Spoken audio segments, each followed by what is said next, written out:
भोला का रंग चढ़ा काशी पे, बम बम बोला जाए कि भोला की गोला में सारी दुनिया मस्त मगन हो जाए।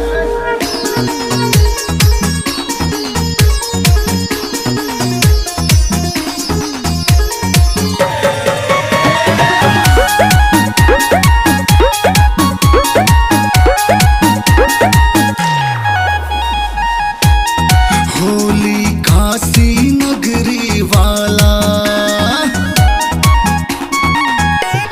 होली काशी नगरी वाला, खेले शंकर भोला भाला। फिर तो इतना उड़े गुलाल कि काशी हो जाए लालो लाल।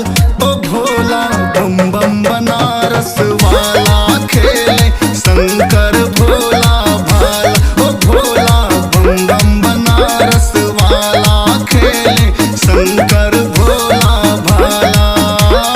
होली खेले बम भोला काशी में, होली खेले बम भोला। होली खेले बम भोला काशी में, होली खेले बम भोला। भोले भंडारी मेरे दिल में उतर गए, हाय हाय हाय। जब होली आई ये काशी में आ गए, हाय हाय। ये कैसा सीधा साधा, ये कैसा भोला भाला, हाँ हाँ। ये कैसा सीधा साधा, ये कैसा भोला भाला। और जाने कौन घड़ी में भोले खोले मन का ताला। मिले भोले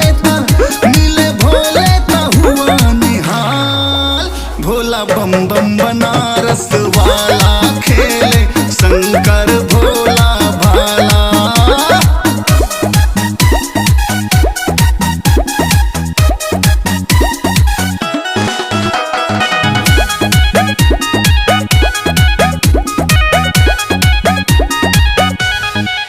पीके भांग की बूटी होके नाचे मगन सब, हाय हाय हाय।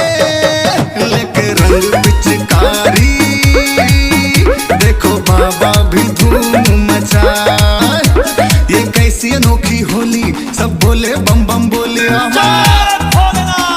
ये कैसी अनोखी होली, सब बोले बम बम बोली। और खा के भांग की गोली सब आ गए